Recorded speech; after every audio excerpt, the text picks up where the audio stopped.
최경영의 최강 시사.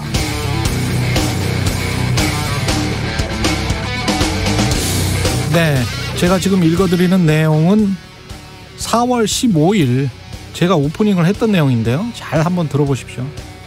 윤석열 전 총장이 공정이라는 시대 정신을 완전히 자기 것으로 만들어버렸다. 김종인 위원장이 이렇게 말했는데, 이렇게 말한 걸로만 판단한다면 공정 담론이 윤석열 전 총장에 유리할 것 같지만 그렇지 않습니다. 오히려 불리합니다. 셰익스피어의 소설 베니스의 상인에는 돈을 못 갚으면 사람의 살 1파운드를 베겠다는 샤일록이라는 상인이 등장하는데요. 그런데 피를 흘리지 않고 정확히 사람의 살만 베라는 재판관의 판결 때문에 이를 실행하지는 못하죠. 공정 담론과 관련해서 윤 전 총장이 불리한 이유는 윤 전 총장은 이미 검사로서 사람의 살을 베어버렸기 때문입니다.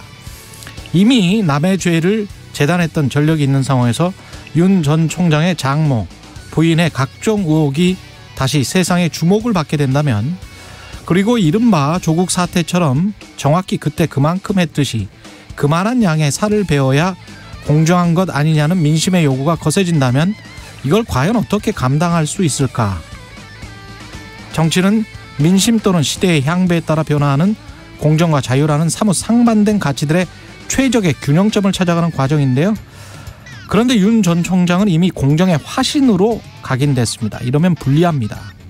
오히려 공정을 추구하면 추구할수록 스스로 공정의 수렁에 빠질 가능성이 농후합니다. 그러나 이 모든 불리함에도 불구하고 만약 민주당이 재보궐선거 전후에 보였던 행태처럼 계속 안일하게 행동하면서 자멸한다면 공정에 관한 그 모든 불리한 조건도 극복될 가능성이 높습니다. 제가 다시 읽어드렸는데요. 이게 지금 4월 15일 오프닝 중 일부를 읽어드렸습니다. 12월 16일 오늘 더 유효한 것 같습니다.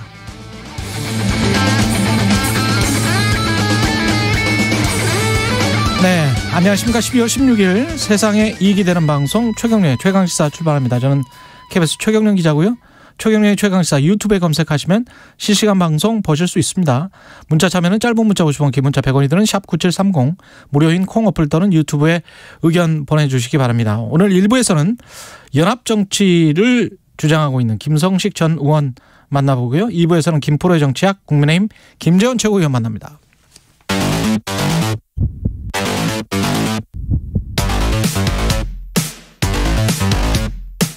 오늘 아침 가장 뜨거운 뉴스 언박싱. 자, 뉴스 언박싱 시작합니다. 민동기 기자, 김민하 평론가 나와 있습니다. 안녕하십니까? 안녕하십니까? 오프닝 재방송이라는 또 기록을 세웠습니다.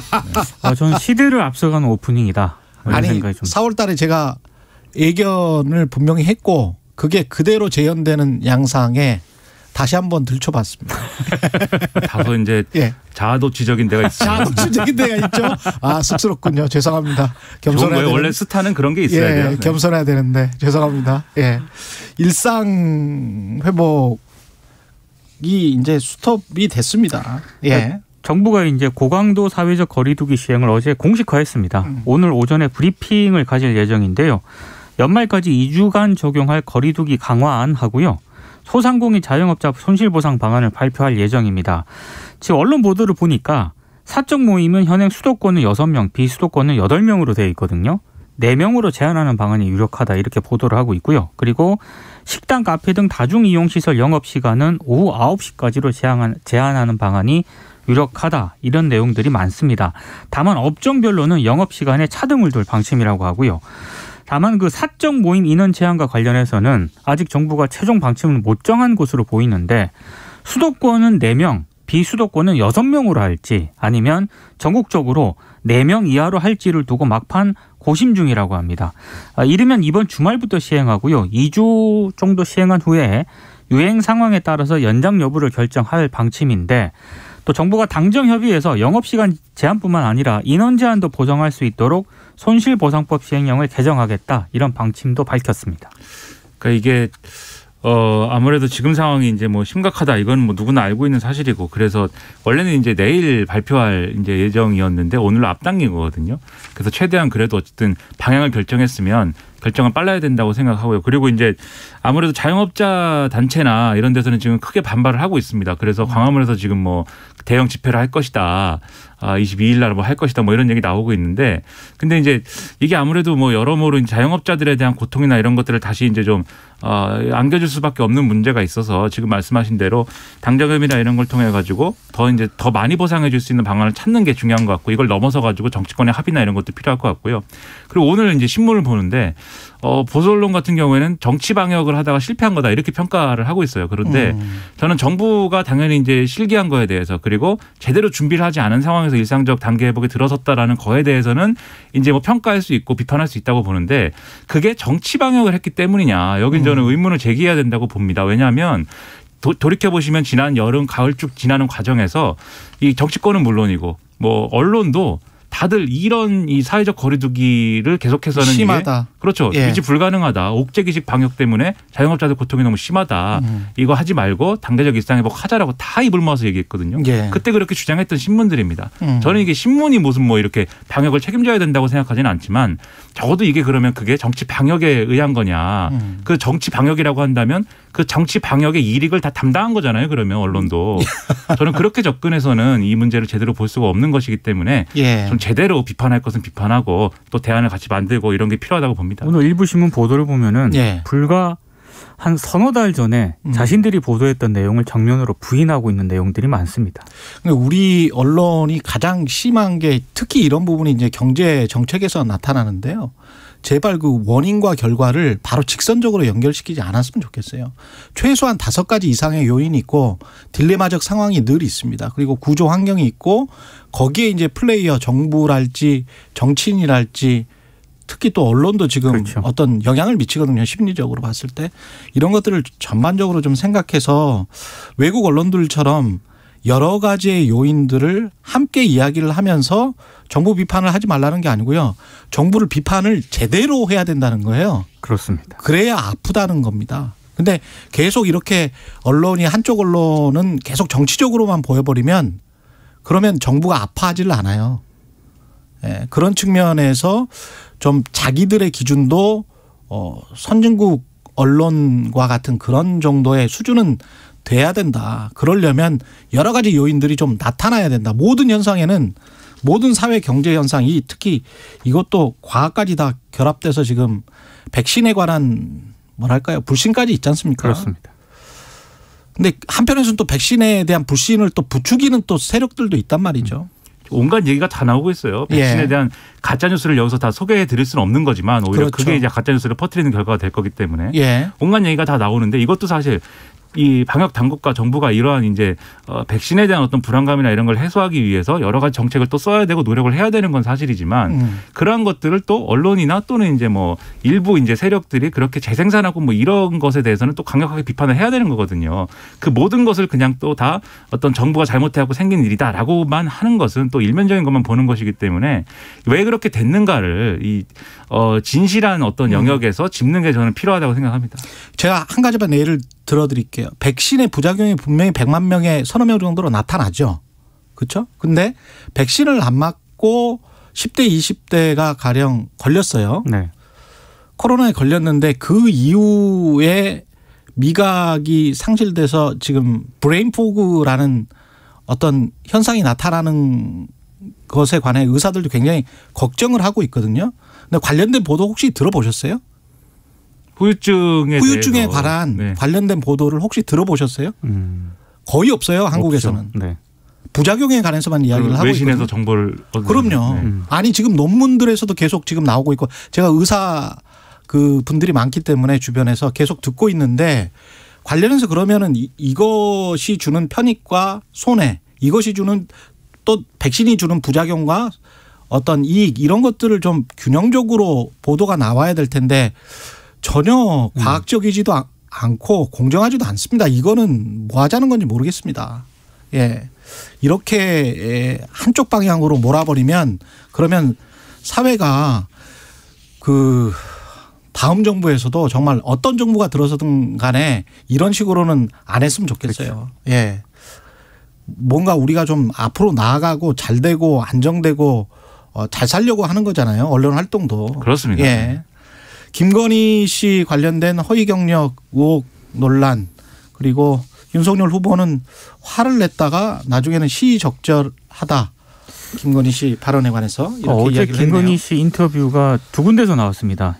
연합뉴스 인터뷰인데요. 허위 경력 의혹 논란에 대해서 사실관계 여부를 떠나 국민 여러분께 심려를 끼쳐드린 점에 대해서 사과할 의향이 있다. 처음에는 의향이 있다라고 얘기를 했다가 곧바로 사과드린다. 이렇게 이제 좀 입장을 바꿨고요. 예. 윤석열 후보의 배우자로서 공개 활동을 언제 시작하느냐 이런 연합뉴스 기자 질문에 아직 드릴 말씀이 없다. 이렇게 얘기를 했습니다.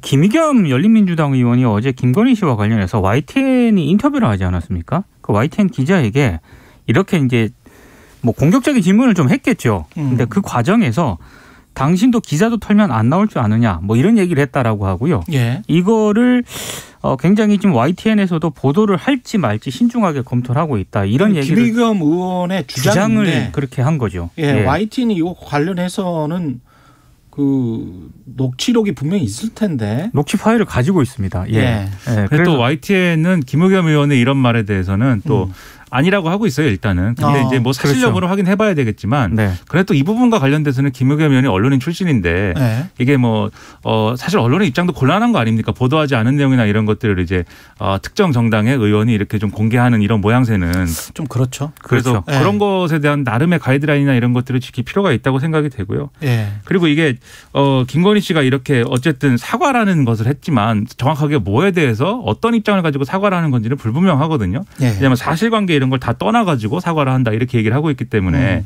그래서 사과라는 게 이걸로 끝날 것 같지 않고 추가적인 윤석열 후보 본인의 입장 표명이나 이런 게 있어야 될 것 같은데 어제는 일단 지금 말씀하신 대로 이제 적절한 표명 의사 표명이라고 적절한 태도라고 생각한다라고 얘기를 했습니다. 근데 이제 배우자의 사과에 대해서 적절한 태도다라고 하는 것은 사실은 이제 김민하 평론가 이런 사람들이 하는 거거든요. 그런 얘기는 제가 해야 될 얘기를 윤석열 후보 뺏어갔어요. 그래서 저는 할 말이 없어졌습니다. 지금. 윤석열 후보는요 정확하게 사과를 한 게 아니고 예. 간접 화법으로 김건희 씨의 사과에 대해서 평가를 한 거죠. 평론을 했습니다. 사과 평론. 평론을 네. 한 거죠. 예. 그러니까 본인 입장이 있어야 되는데 조만간 이것에 대한 입장 표명을 해야 된다고 봅니다. 아 이거는 그냥 넘어가기가 지금 쉽지 않을 것 같은데요. 허위 경력 의혹이 한두 개가 아니라서. 예. 그러니까 지금 이 재직증명서 자체에 대한 의혹이나 이런 것들도 이걸 커지고 있는 혹시 거잖아요. 위조한 게 아니냐 이렇게까지 지금 보도가 되고 있기 때문에. 그리고 어제 윤석열 후보 같은 경우에는 앞서 말씀하신 것처럼 오전에는 굉장히 격앙된 반응을 보였거든요. 예. 기자들이 여당이 이제 채용 비리를 언급을 하지 않았습니까? 여기에 대해서 시간 강사라는 건 전공을 봐서 공개 채용하는 게 아니다. 채용 비리라고 하는데 이런 자료를 보고 뽑는 게 아니다라고 얘기를 했는데 사실관계가 조금 다른 그런 부분이 있습니다. 실제로 뭐 서류가 미비하더라도 채용 비리로 바로 연결 지을 수 없다는 그런 논리로도 해석이 될 수 있기 때문에 예. 어제 뭐 전국 교수 노조라든가 한국 비정규직 교수 노조가 여기에 대해서 또 비판하는 성명을 곧바로 발표를 했거든요. 예. 오전에 굉장히 격앙된 반응을 보였고 뭐 뉴스라든가 이를 통해 다 아시겠지만 옆에 이제 주변의 보좌진들이 말리는데도 막 기자들한테 굉장히 격앙된 반응을 보였다가 또 김건희 씨가 사과를 하니까 오후에는 이제 약간 논평하는 식으로도 약간 후퇴하는 모습을 보였거든요.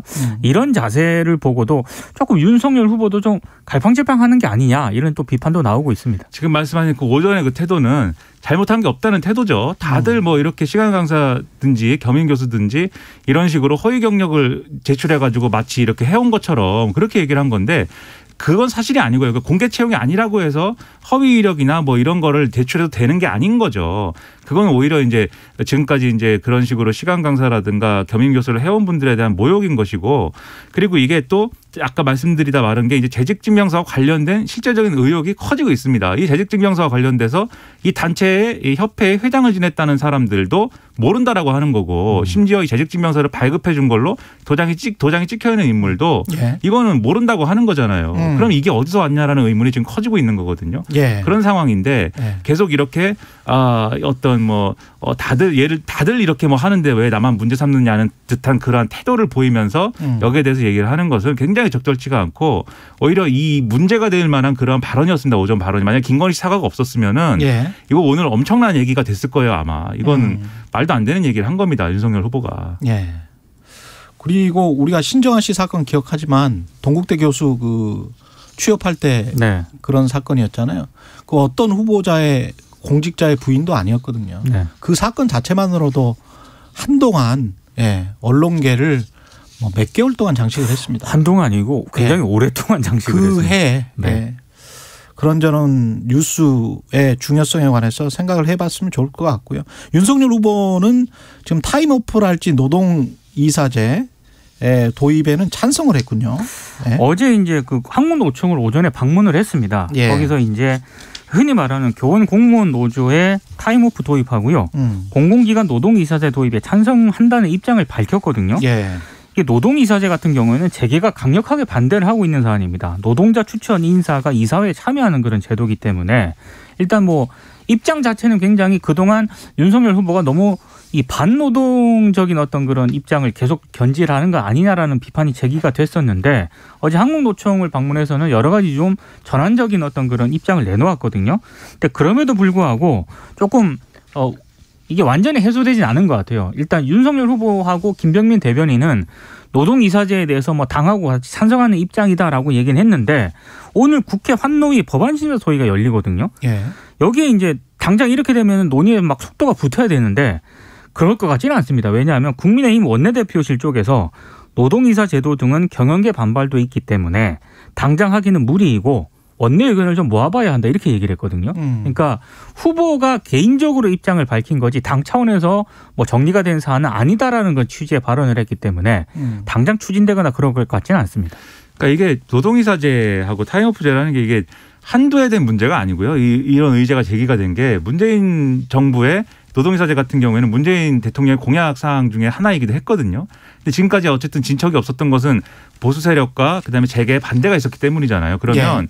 지금 이제 선거를 앞두고 이런 것에 대해 찬성 입장을 윤석열 후보가 얘기를 했다고 한다면 더군다나 지금까지 노동관에 있어서 여러 가지 너무 보수적인 거 아니냐라는 비판을 받던 후보가 입장을 이렇게 표명했다고 하면 왜 그렇게 생각하는지를 설명을 잘 해주는 게 중요합니다. 왜 이런 생각을 갖게 됐는지 노동이사제가 필요하다고 생각하는 이유가 뭔지 그리고 나아가서 그러면 실제로 지금 여당은 이거 하자고 하고 있으니까 실제 그러면 원내에서 합의가 돼야죠. 거기까지 그렇죠. 가야 사람들이 아 저게 필요하다고 생각해서 하는구나라고 생각하지 그런 일이 일어나지 않으면 한국노총 표를 노리고 이게 합의한 거일 수도 있어 이렇게 생각할 수 있거든요. 그래가지고 이 설명을 제대로 하는 게 저는 무엇보다 중요하다고 생각합니다. 후보의 철학과 가치가 이제 증명이 돼야 되는 거예요. 이걸 통해서. 예. 그럼 민주당 마지막으로 손실보상 선지원 후 정산 방식 지금 계속 논의를 하고 있는 것 같고 박영선 전 서울시장 후보 예, 합류를 한다고 하고요. 예. 박영선 전 장관 같은 경우는 선대위에 합류를 했는데요. 직책이 그 후보 직속 디지털 대전환위원회 위원장으로 어제 임명을 했습니다. 그래서 예. 다음 주에 이제 좀 지금 미국에 있거든요. 예. 이제 국내에서 들어와서 이제 선대위에 합류를 할 것 같고요. 손실보상 같은 경우에는 이재명 후보 직속 공정시장위원회가 어제 출범을 했는데 이 위원장이 최이배 전 의원이거든요. 아.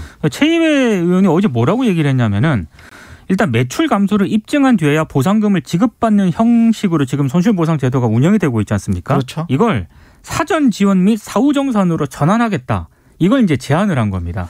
처음부터 이렇게 했었어야 된다. 그러니까요. 제가 이거 너무 3년 동안 주장하고 있는 너무 겁니다. 늦은 지금 경제쇼 할 때부터 이거는 이런 식으로 하면 안 된다라고 경제쇼 했는데. 재방송까지 여기서. 네.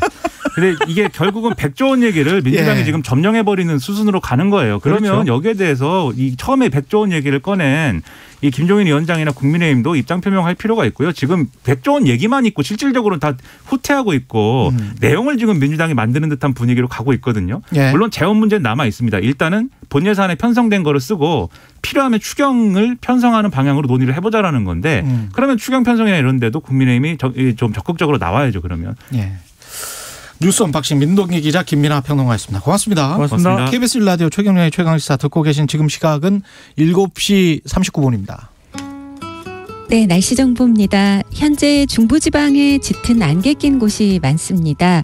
강이나 호수, 서해안에 인접한 교량 등에서 더욱 주의하셔야겠고요. 김포와 청주공항에는 저시정 경보가 발령 중입니다. 오늘 남부와 제주지방에는 비 오는 곳이 많습니다. 오늘 중부지방은 구름이 많이 끼겠지만 이렇게 남쪽에 제주에는 10에서 30mm, 남부지방 5mm 안팎의 비가 예상됩니다. 내일은 서해상에서 만들어진 눈구름대가 유입되면서 호남지방으로 매우 많은 눈이 내릴 것으로 예상돼 우려됩니다. 5에서 15cm, 충남 서해안 제주 산지에도 최고 8cm의 눈이 쌓일 것으로 전망되고 있습니다. 한편 오늘 밤부터 북서쪽에서 찬 공기가 남하해 점점 추워지겠습니다. 모레는 서울의 아침 기온 영하 9도까지 내려가겠습니다.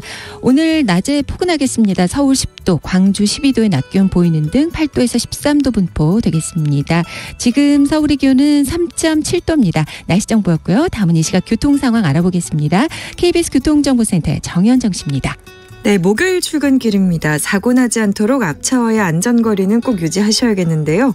먼저 경부고속도로입니다. 서울 방향으로 수원에서와 금토분기점에서 반포까지 정체고요. 반대 부산 쪽으로는 한남에서 서초까지와 신갈분기점에서 수원까지 제속도 못 냅니다. 동탄분기점에서도 짧은 정체 보이고요. 서해안고속도로는 서울 방향으로 팔탄분기점에서는 화물차가 고장나서 처리하고 있습니다. 일직분기점에서 금천까지 출근길 정체가 시작됐고요. 반대 목포 방면은 팔곡터널에서 용담터널까지 천천히 갑니다. 더 가서는 매송휴게소에서 비봉까지 속도 줄여서 지나고요. 영동고속도로 상황은 강릉 쪽인데요. 서창분기점에서 월곶분기점까지와 반월터널에서 둔대분기점까지 정체입니다. 안전운행하시기 바랍니다. KBS 교통정보센터에서 정현정이었습니다. 오늘 하루 이슈의 중심. 당신의 아침을 책임지는 직격 인터뷰. 여러분은 지금 KBS 1라디오 최경영의 최강시사와 함께하고 계십니다. 거대 양당의 적대적 공정구조를 깨트리고 다당제와 연합정치로 혁신해야 한다. 김성식 전 의원, 더불어민주당, 국민의힘 양 캠프에 합류하지 않고요. 연합정치해야 된다. 계속 이렇게 말씀을 하고 계시는데 직접 연결돼 있습니다. 안녕하세요. 네, 김성식입니다. 네, 18대, 20대 국회의원 지내신 재선 의원이고 언론에 한동안 뵙지를 못했네요. 그동안 어떻게 지내셨습니까?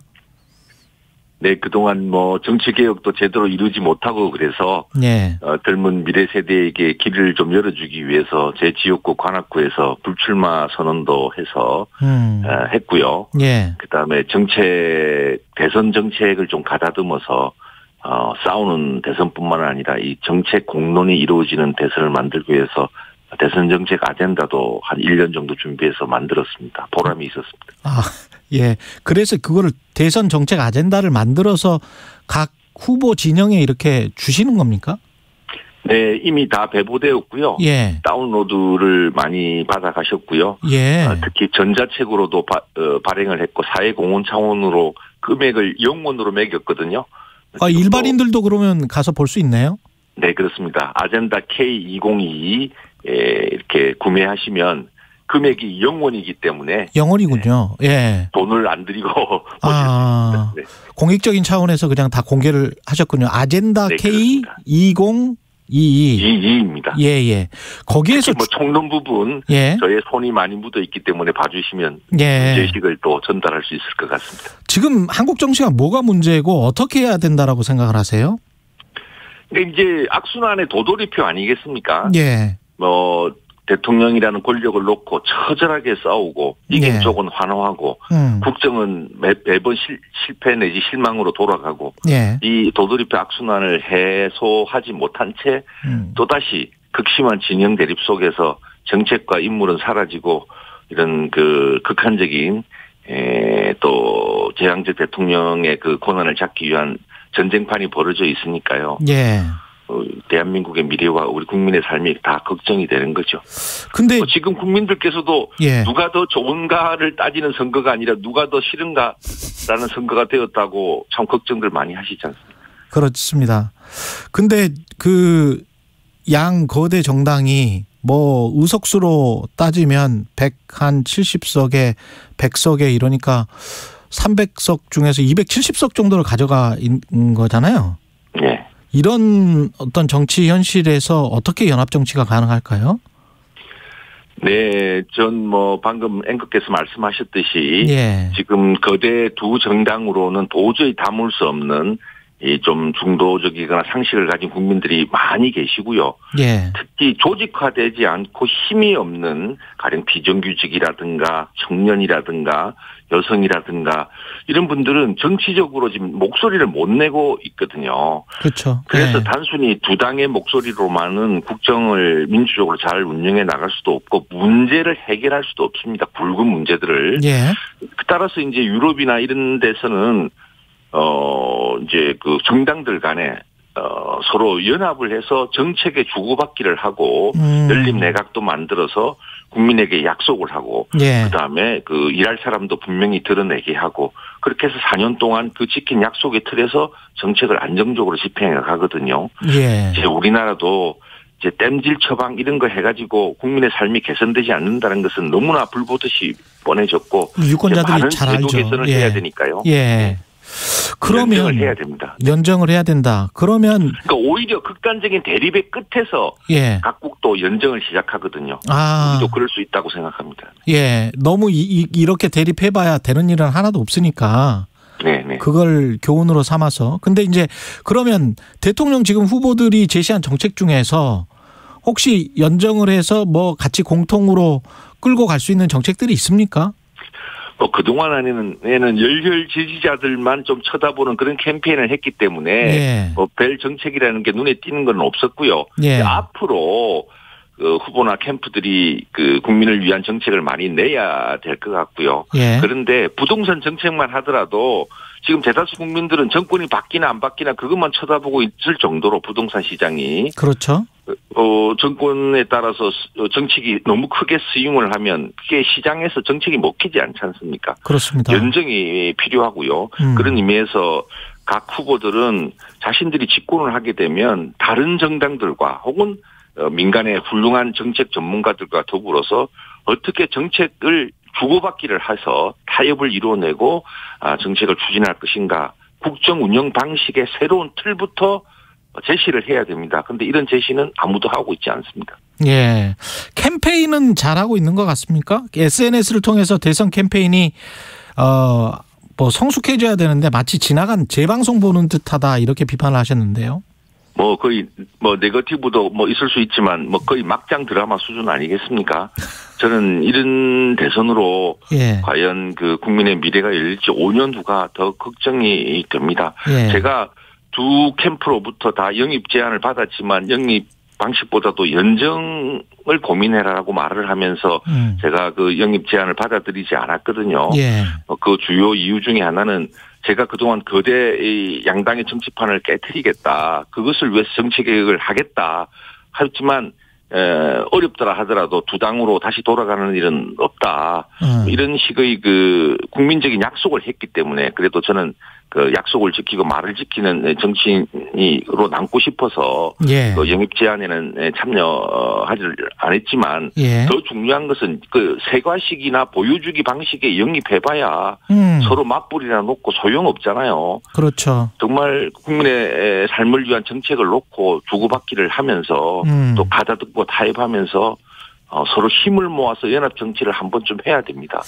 그것에 대한 제안으로 가야만 정치가 성숙되고 다음에 정권을 잡아도 국정을 잘할 수 있죠. 국정을 못하고 또 밀어붙이기 하고 싸움박질하고 아무것도 못하는 그런 국정을 할 바에야 대통령 후보로 왜 나섭니까? 네. 지금 연합 정치를 계속 그 강조를 하고 계시는데 결국 그러면 정책적인 면에서는 팔러스 믹스처럼 정책이 좌파의 정책이든 우파의 정책이든 현재 시점에 가장 잘 맞는 것들을 적절하게 조합을 해야 된다 그런 입장이신 것 같네요. 좀 정확한 말씀이십니다. 예. 예를 들면 우리가 외환위기를 극복할 때 DJP 연합 정권이 그 극복에 있어서 얼마나 큰 중요한 역할을 했습니까? 예. 만약에 DJ만 정권을 잡았다면 아마 외환위기 극복이 어려웠을 겁니다. 마찬가지로 지금 우리가 세금을 얼마나 더 올리고 복지를 얼마나 확대할 것인가 지금 갈팡질팡하고 있잖아요. 그렇죠.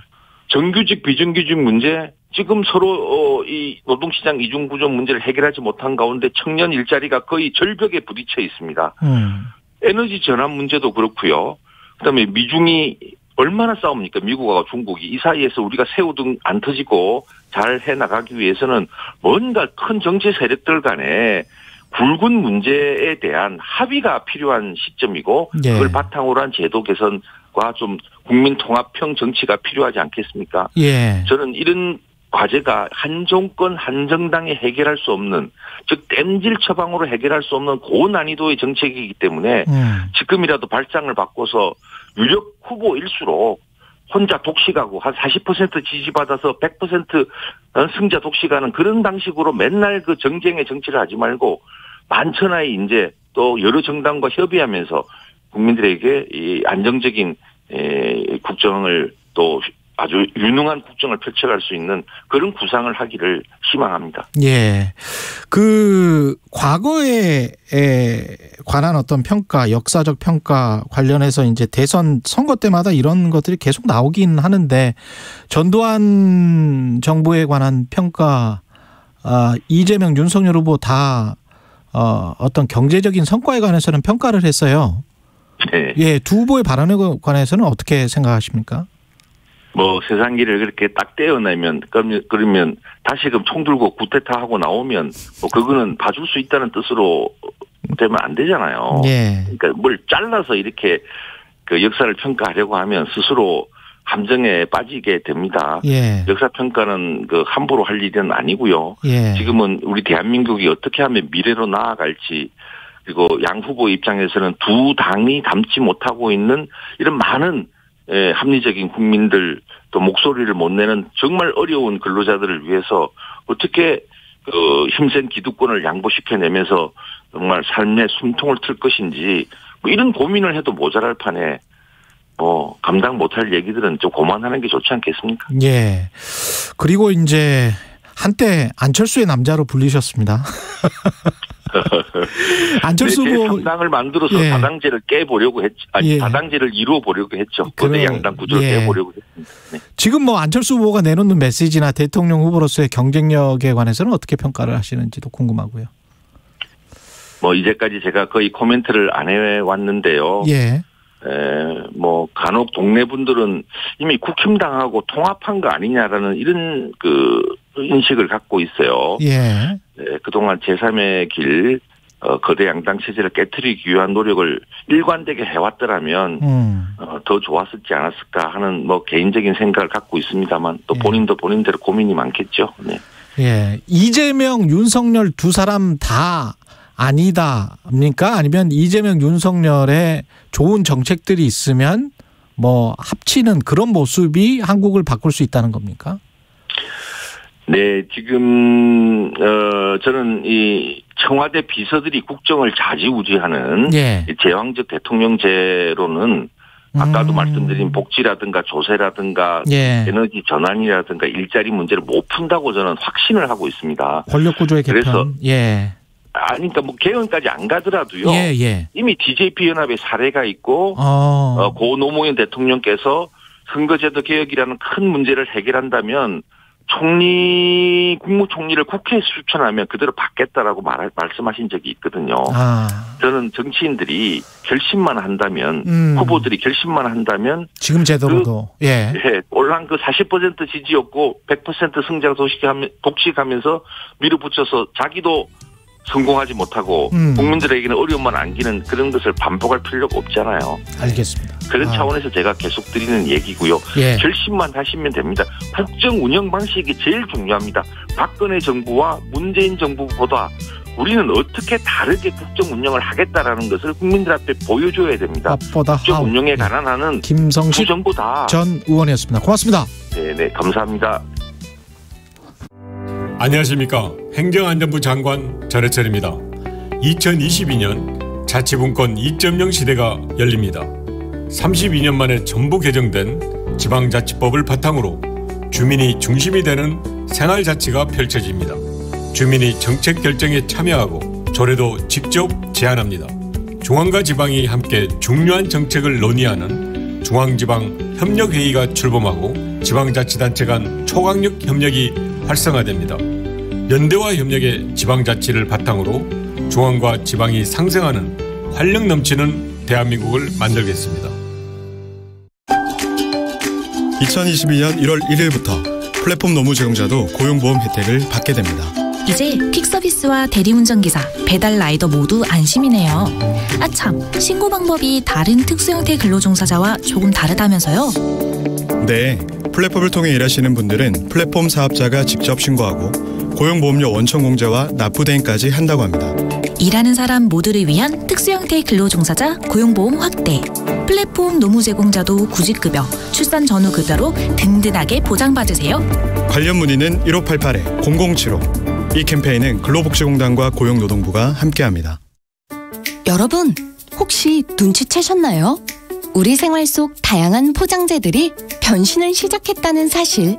포장재의 재활용 용이성을 평가하는 포장재 재질 구조평가제도 시행 후 플라스틱은 확 줄이고 재활용은 더 쉽게, 페트병은 라벨을 떼서 가벼워지고 포장재의 재질은 더욱 단순해집니다. 이제 마트 진열대 곳곳에 숨은 무라벨 페트병과 재활용 최우수 또는 재활용 우수 제품을 찾아 슬기로운 소비 생활에 동참해주세요. 이 캠페인은 한국환경공단과 함께합니다. 희생자가 100만인인데 가해자가 없어요. 가해자 없는 피해자가 어디가 있느냐고요. 2021 KBS 연중기획 기억을 기록하다.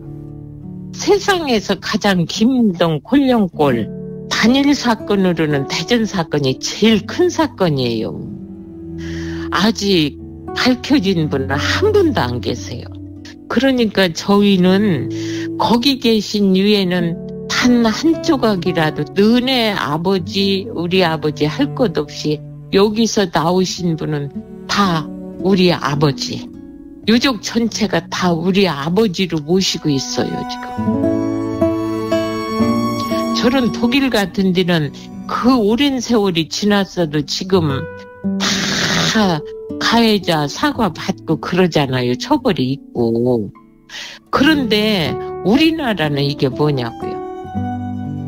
모든 걸 밝히고 마무리를 지으려면 정치하시는 분들도 형평성을 잃지 말으시고 진실한 마음으로 여기를 빨리 마무리 져주셔야 할 것 같아요.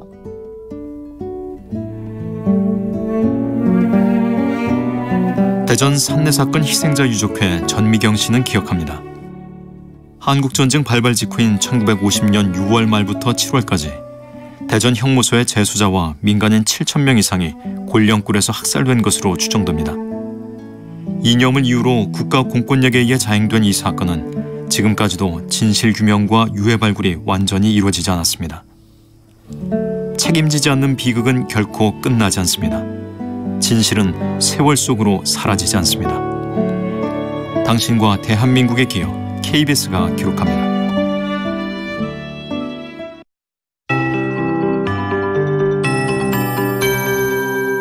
KBS 58분 날씨. 오늘 수도권 고농도 미세먼지 비상 저감 조치가 발령됐습니다. 오후 9시까지고요. 대부분 지역 미세먼지 농도 오늘 나쁨 단계로 대기의 질이 좋지 않겠습니다. 현재 중부지방으로 안개가 짙게 낀 곳이 많습니다. 가시거리 50에서 200m 정도로 좁혀진 곳이 있는데요. 남부지방까지 해서 안개는 오전에도 남아있는 곳이 있겠습니다. 주로 강이나 호수, 서해안에 인접한 교량 등에서 주의하셔야겠고요. 김포공항과 청주공항에 저시종 경보가 발령 중입니다. 오늘 남부와 제주지방으로는 비 오는 곳이 많겠습니다. 제주의 예상 강우량은 10에서 30mm, 남부지방 5mm가량입니다. 중부지방은 대체로 구름 양만 많겠습니다. 그리고 내일은 서해상에서 해기차에 의해 눈구름이 발생하겠습니다. 호남지방에 매우 많은 눈이 예상됩니다. 5에서 15cm, 충남 서해안과 제주 산지에도 8cm가량의 눈이 쌓일 수 있겠습니다. 각별히 교통안전에 유의하셔야겠습니다.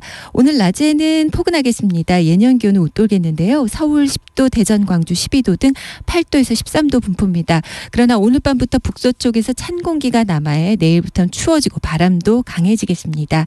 지금 서울의 기온은 5.9도입니다. 강혜종입니다.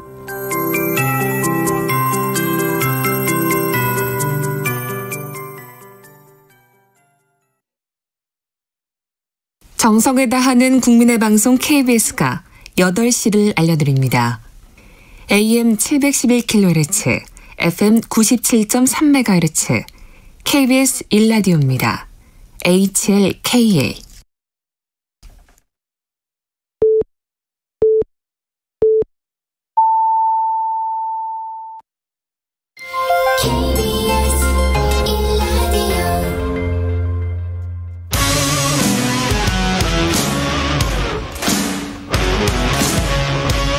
오늘 하루 이슈의 중심 최경영의 최강시사.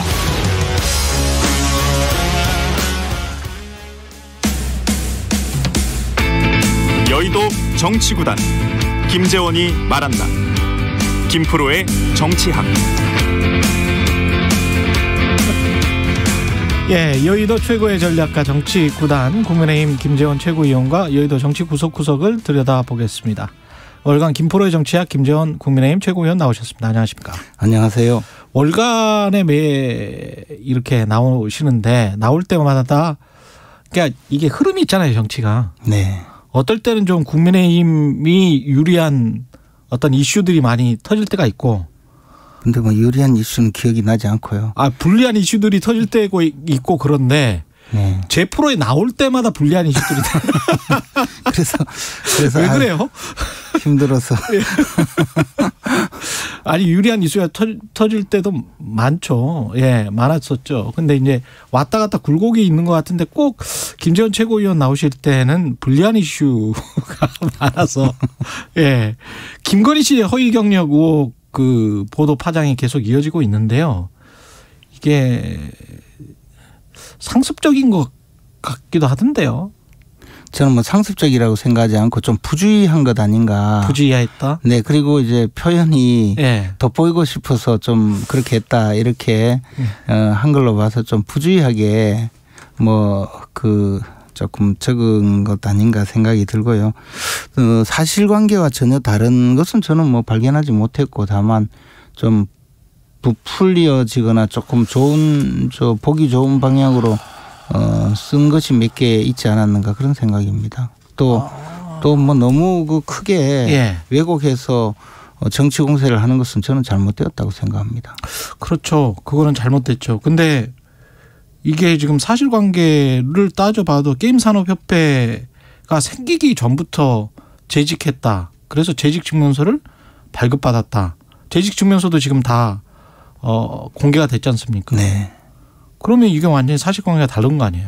그런데 이제 우리가 저도 뭐 그 체육 단체 그러니까 컬링연맹 회장직을 맡아봤었는데요.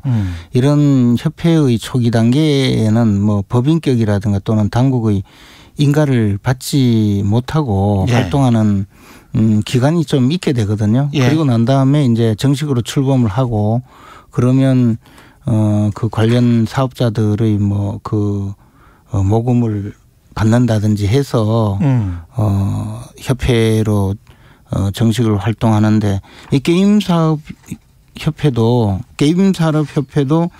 그 전에 게임산업연합회라는 이름으로 활동을 했었고 게임산업협회로 인가받아서 정식으로 출범한 것이 2004년이라는 의미지 않습니까? 그리고 또 하나는 보통의 경우에 직원이 뭐 서너 명 이렇게 시작을 해도 이사라는 이름으로 그게 뭐 정식으로 법인격을 취득하지 않았기 때문에 사실 이름만 이사인 경우가 있죠. 그래서 뭐 이사라는 이름으로 십수명이 활동을 하거나 뭐 명함만 새겨주거나 그것도 없이 그냥 이사로서 좀 도와주세요. 이렇게 해서 시작하는 경우가 다반사거든요. 제가 그 직원 4명이었던 체육단체의 회장을 맡을 때도 이사가 20명이었어요. 근데 이사가 1년에 한 번 정도 이사회를 소집해서 그때는 물론 이사가 정식으로 이사회가 구성이 되어 있고 정관도 있고 이러니까 활동을 할 때 이사회도 소집하고 회의록도 작성하고 하죠. 근데 이제 제가 봤을 때 이런 이사라는 이름으로 활동을 실제 그 게임산업협회가 제대로 이사회를 구성하고 했는지 그런 것을 다 봐야 되겠지만 어쨌거나 그 재직증명서를 발급하고 그런 내용 전체가 무조건 가짜다 이렇게 이야기하기는 저는 아직 확인되지 않은 사실도 많이 있다고 봅니다. 근데 사실은 그 연합회 시절부터 사무국장을 했던 분이 페이스북에 글을 썼어요.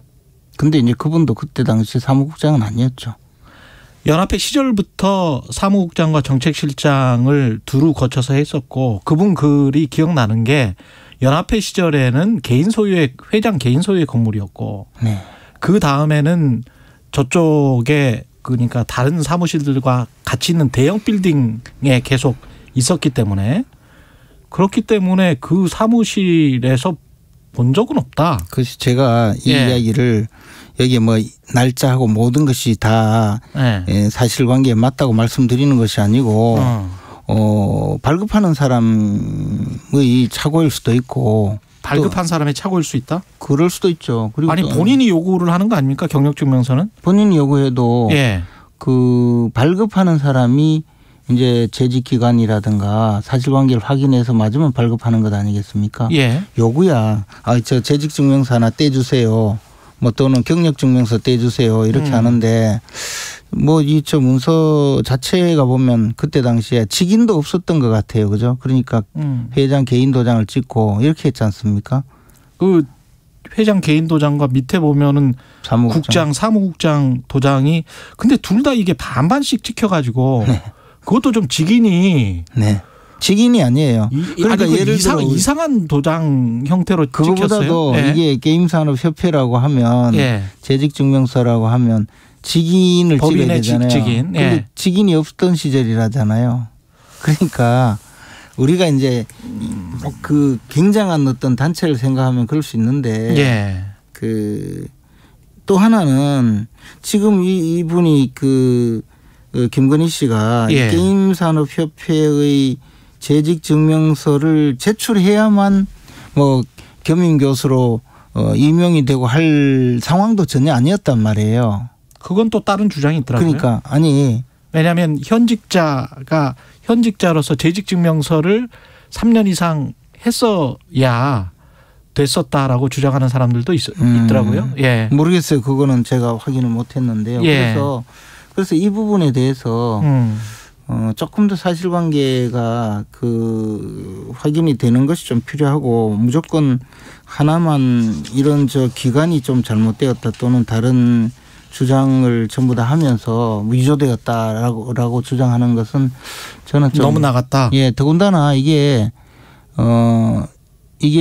작성자가 작성 권한 있는 사람이 그 부실한 기재를 했다고 하면 흔히 말하는 그 허위 사문서 작성이거든요. 처벌 대상이 안 되거든요.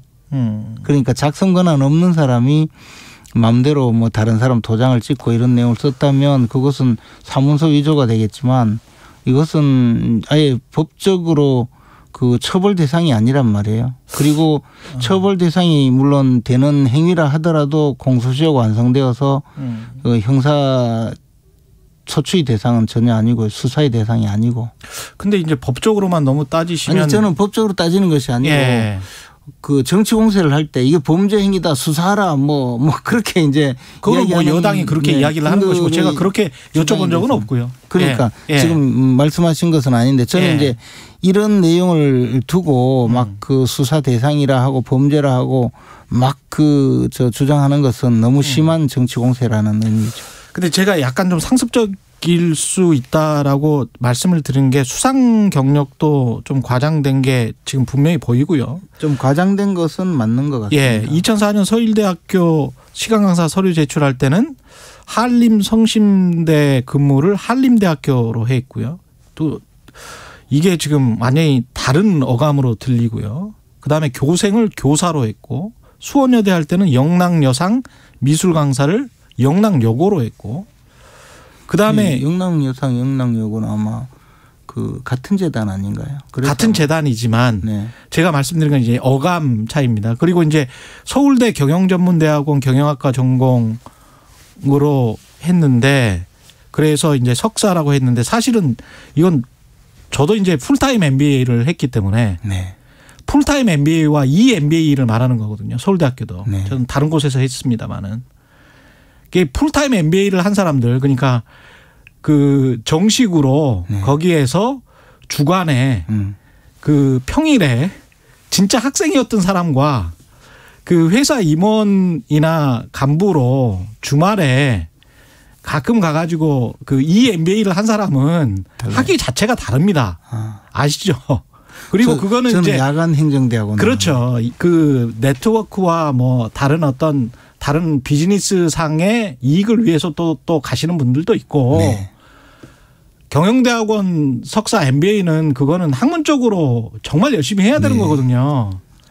근데 그거를 또 그런 식으로 오인할 수 있게 지금 허위 기재를 했단 말이죠. 그러면 이게 그 똑같이 거쳐본 사람들 입장에서는 이거는 좀 이제 아니지 않나? 근데 이제 지금 말씀하신 게 다 이제 이력서에 기재했다는 거잖아요. 예. 근데 이력서만 내는 것이 아니라 전부 다 증빙 자료를 제출하잖아요. 예. 그럼 증빙 자료를 제출하면 그 심사를 하는 분들이 쉽게 말해서 이걸 만약에 속여서 이런 내용으로 가려고 한다면 증빙 자료를 제출하지 않는 경우나 이렇게 이력서에만 기재만 하면 다 통과되는 경우라면 모를까.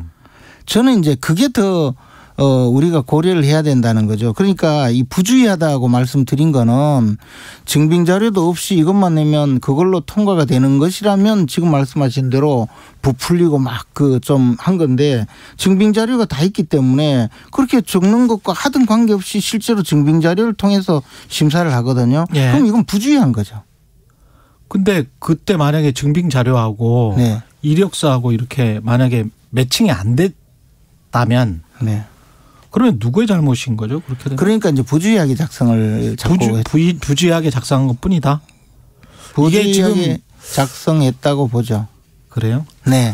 그 관련해서 이제 그 어제 그래서 그런 부분에 대해서 이제 예. 국민들의 저 마음에 국민들의 눈높이에 맞지 않으니 그 사과를 할 필요가 있다고 생각한다. 실제로 사과를 하겠다. 또 사과한다. 뭐 그런 그 생각이라고 그런 아마 저 조치를 이제 해야 되지 않겠습니까? 지금 사회자께서 말씀하신 그 내용 자체도 사실 그 이것이 뭐 아예 없는 그 내용 또는 아예 없는 경력을 기재하고 또 그 뭐 아까 말씀하신 학위 증명서까지 조작을 했다면 그것은 큰 문제가 되겠지만 그렇죠. 예. 사실은 그 영락여고라고 쓰고 영락여상 그 교생 그 증빙을 제출했다면 그게 이제 저 심사하는 과정에 뭐 이렇게 썼나 하고 그냥 넘어갈 일 정도가 아닐까. 그리고 그것이 잘못되었다면 탈락했겠죠. 제가 2021년 올해 11월 14일에 동아일보 김순떡 대기자가 쓴 칼럼을 그대로 읽어드리면 그가 결혼한 다음에 대학 임용을 위해 경력을 허위로 써냈다거나 도이치모터스 주가 조작에 연루한 의혹은 반드시 정리해야 한다. 조국 사태 때 분노했던 2030이 조민과 김건희가 다른 게 뭐냐며 마음을 열지 않는 것도 이 때문이다. 청와대 안주인이 만에 하나 돈에 관심 많다면 큰 문제여서다. 이렇게 지금 동아일보 칼럼이 11월 달에 나온 게 있거든요. 그러니까 이제 관련해서 그러면 이거를 어떻게 그 후보 캠프에서는 정리를 할 건지. 이 부분에 대해서는 저 어제 이미 윤석열 후보자의 배우자가 그 국민 눈높이에 맞지 않다. 저 사과드린다고 했고 그 후속 조치를 할 거라고 보고 있습니다. 후속 조치는 어떤 게 될까요? 그 부분에 대해서는 지금 뭐 적절하게 그 협의를 해서 국민들의 마음을 풀어드릴 그런 조치가 있지 않겠습니까? 예.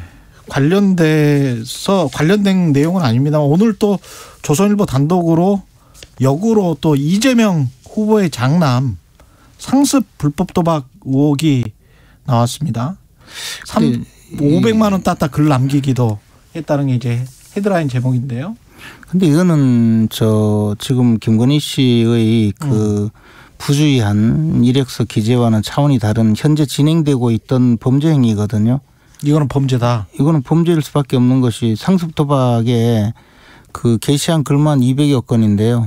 특히 이제 본인이 직접 도박장을 전전하면서 도박을 한 내용, 또 그 파워볼 같은 그런 불법적인 도박을 한 것, 예. 거기에다가 직접 뭐 포커 도박 뭐 이런 도박장을 다닌 여러 곳의 이야기 얼마를 땄다 뭐 이런 내용인데, 이 정도면 사실 상습 도박의 수준을 좀 넘어서는 스스로가 이 도박 중독이라고 하고 있지 않습니까? 예. 물론 뭐 100% 밝혀진 건 아닌 것 같아요. 이기고 싶다라는 그런 아이디 닉네임을 사용하고 예. 본인의 그 인스타 아이디하고 동일하고 또 취재가 들어가니까 인스타그램 아이디 계정을 폐쇄한 걸로 봐서 예. 거의 뭐 사실인 것 같은데요, 그러면. 그래도 예. 뭐 사실이라고 단정해서 말씀드릴 수는 없지만 예. 이런 경우에는요. 지금 진행된 범죄 행위이고 제가 보기에는 뭐 그 구속 수사하는 경우도 많은 그런 정도의 수준인데 예. 대통령 후보께서 자신의 아들의 범죄 행위를 어떻게 이제 다룰지 예. 특히 만에 하나 자신이 대통령이 되면 이 아들의 범죄 행위를 숨기는 그런 조치를 할 수도 있는 것 아니겠습니까? 그러니까 당장 수사에 들어가서 뭐 아들이 어떤 범죄를 저질렀는지 국민 앞에 아예 그 드러내는 조치가 필요하죠. 이 부분은 사실 단순히 뭐 도의적인 책임은 문제가 아니고 현재 진행된 범죄 행위이기 때문에 이러한 범죄 행위를 어떻게 처리하는 것인지 그것을 국민들께 낱낱이 보여드려야 되고요. 예. 특히 친인척은 문제가 아니고 아들의 문제이기 때문에 직접 이 문제는 본인이 후보가 해결에 나서야 할 뿐만 아니고 여기 보면요. 도박 자금이 상당액이에요. 이 도박 자금이 지금 뭐 금융회사 인턴으로 근무하던 아들이 과연 어떻게 조달한 것인지 그런 내용조차도 수사가 되어야 된다고 봐요. 저는 제가 이재명 후보자가 이렇게 이재명 후보자의 캠프에서 20여 년 전의 이력서 과장 기재 내용을 가지고 이렇게 범죄라고 떠들던 분들은 마찬가지 잣대로 이재명 후보자의 아들 이 상습 도박 행위에 대해서 스스로 도박 중독자라고 이야기할 정도로 이런 사건을 철저하게 수사를 촉구하고 스스로가 그 수사를 자청해야 되리라고 생각합니다. 네. 선거 캠페인 양상이 이게 지금 뭐랄까요, 두 당 다 좀 격화되는 이 양상으로 이렇게 쭉 가고 있습니다. 역대 이렇게까지 범죄를 놓고 대선 국면이 펼쳐진 것은 지금까지는 없었는데요. 워낙에 사실 처음부터 대선 국면부터 가장 문제가 대장동 사건이었지 않습니까? 네. 그리고 범죄도 그런 당군 이래 최대의 부정행위 사건이 대선 국면의 중심에 들어왔고 그 대장동 사건의 가장 중심에 사실은 이재명 후보자가 있었거든요. 또 이재명 후보자의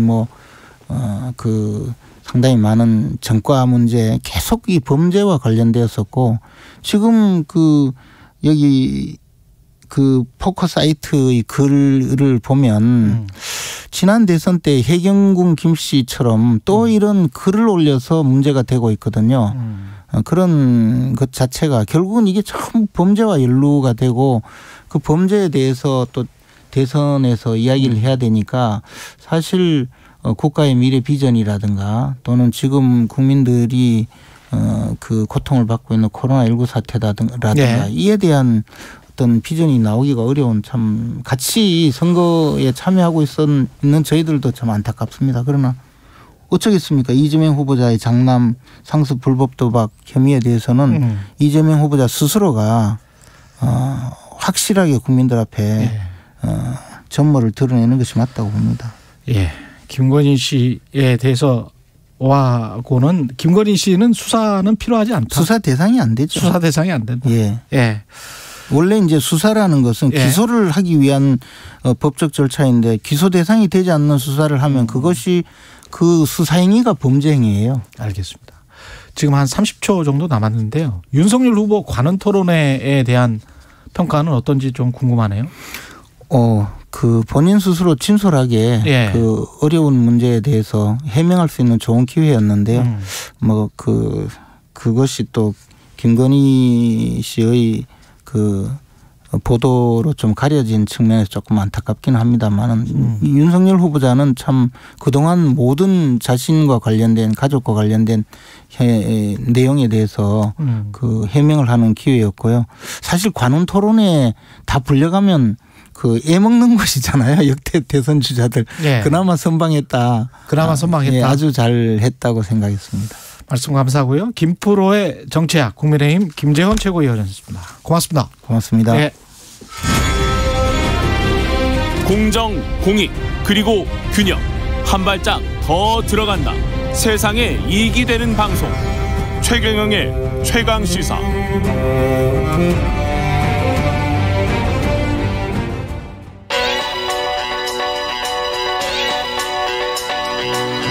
최강시사. 전민기의 눈. 네, 한국인사이트 연구소 전민기 팀장 나와 있습니다. 안녕하십니까? 네, 반갑습니다. 전민기입니다. 예, 오미크론 방역 패스 단계적 거리두기. 아유, 진짜 너무 뭐랄까요? 힘들어요 이제. 그렇죠. 예. 백신, 바이러스 이거 언제까지 우리를 이렇게 괴롭히려는지. 맞습니다. 예.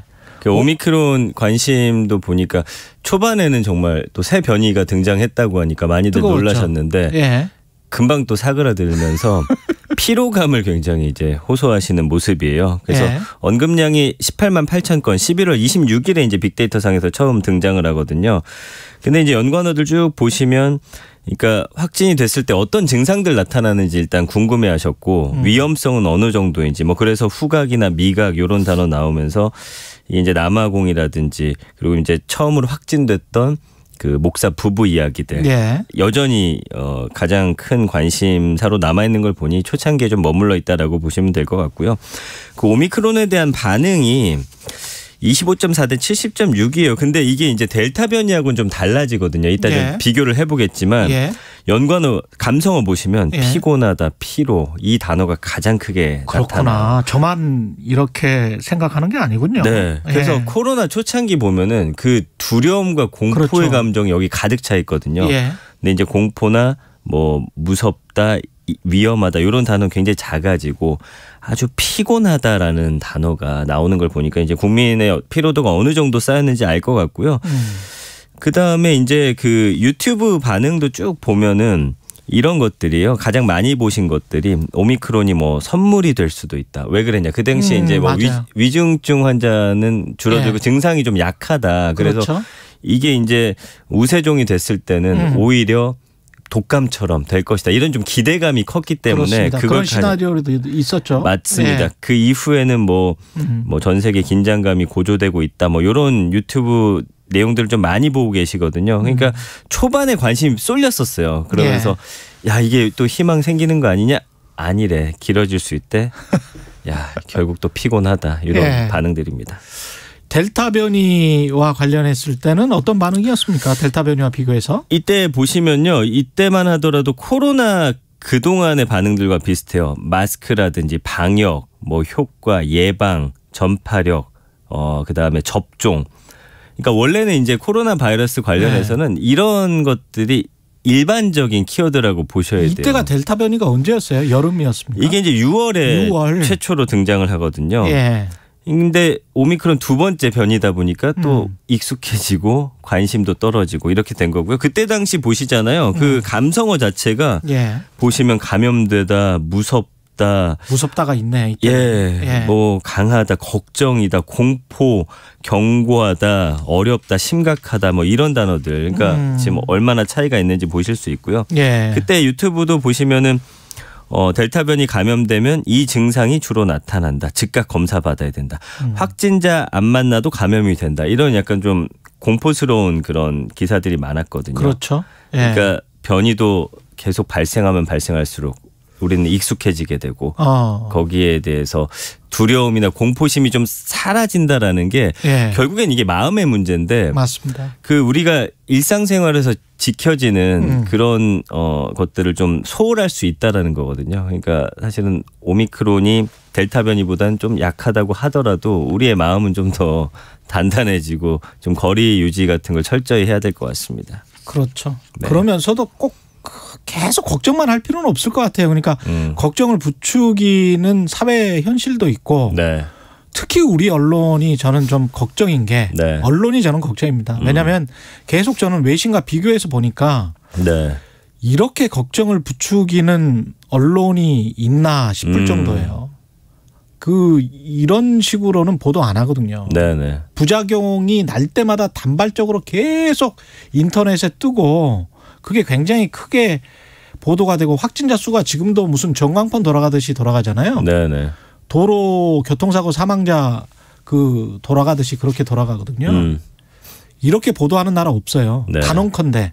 그리고 그게 대중 심리에 미칠 영향을 제발 좀 생각을 좀 했으면 좋겠습니다. 그래서 사실 네. 피로감을 느끼고 묻어내지는 것 같지만 사실 매일 그걸 보고 있는 그럼요. 그 스트레스도 굉장하거든요. 그게 예. 또 자영업이랄지 다른 그 경제에 미치는 영향이 또 굉장히 크기 때문에 경제는 네네. 심리이기 때문에 예. 왜 꼭 이런 식으로 하는지 모르겠습니다. 오히려 종합적으로 포괄적으로 한 리포트에서 많은 양의 정보를 주면서 종합적으로 보도를 하는 게 훨씬 낫지. 네. 단발적으로 아주 자극적이고 선정적인 보도를 뭐 수백 수차례 해버리면 그러면 안 돼요. 인간 내가 그건 당해내지를 못합니다. 네. 예. 당연히 이제 방역 패스에 관해서도 국민들이 이게 심란해할 수밖에 없는 거죠, 이게. 그렇죠. 예. 그래서 방역 패스 관련해서 지금 감성어 자체가 21.1대 71.6이에요. 왜냐하면 이제 문제 있다는 것들이 많이 좀 언론 통해서 이야기 나오다 보니까 그래서 뭐 반대한다. 그다음에 불만이다, 혼란스럽다, 뭐 반발 이런 키워드들이 좀 많이 등장을 하거든요. 예. 그러니까 이거 관련해서는 학원이나 이제 청소년들 사이에서 이슈들이 확실히 좀 많이 언급이 됐고요. 그다음에 이제 공연장이라든지 학원 이런 단어들 모임 나오면서 좀 약간의 그 차이 있는 부분에 대한 좀 불만들이 확실히 좀 목소리 좀 크게 나오고 있는 상황입니다. 예. 알겠습니다. 전민기의 눈이었습니다. 감사합니다. 고맙습니다. 예, KBS 라디오 최경영의 최강시사 2부는 여기까지고요. 잠시 후 3부에서는 김기식의 식스센스 그리고 러시아 우크라이나 지금 상황 별로 안 좋은 것 같은데요. 한국외대 내국과 재성훈 교수와 짚어봅니다. 네.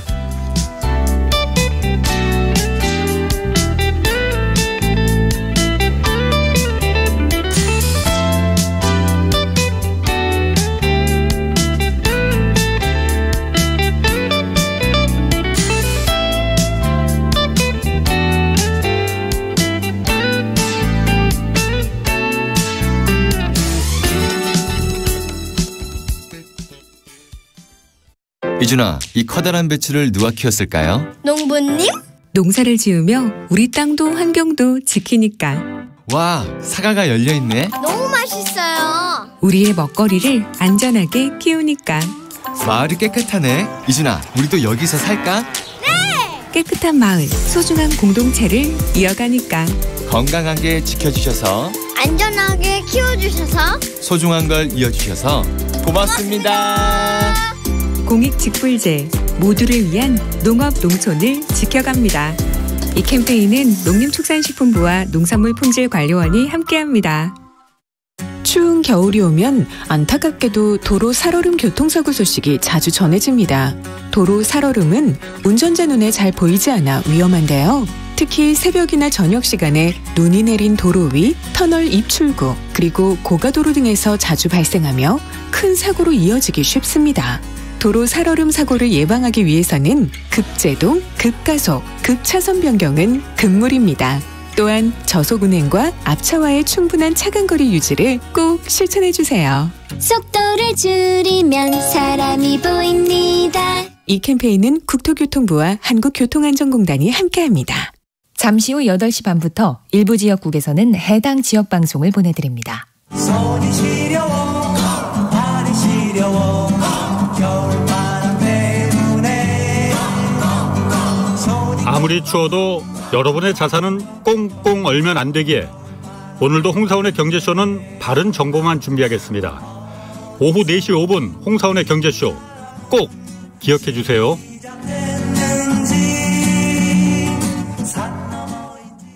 터질 것 같은 내 십자가 날 미치게 만들 것 같았지만 난 이제 깨달았어. 주진우 라이브가 있다는 것을. 지친 하루 집에 오는 게 매일 오후 5시 5분 KBS 1라디오 주진우 라이브. 지금 시각은 8시 30분입니다. KBS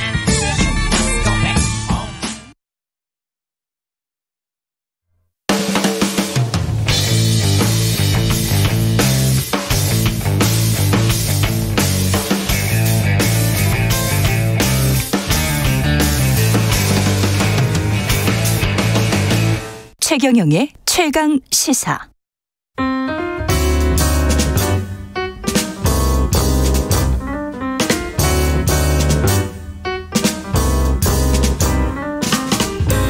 네, 더 나은 미래를 위해서 오늘의 정책을 고민합니다. 김기식의 정책 이야기 식센스. 김기식 더 미래연구소 소장 나오셨습니다. 안녕하세요. 예, 안녕하세요.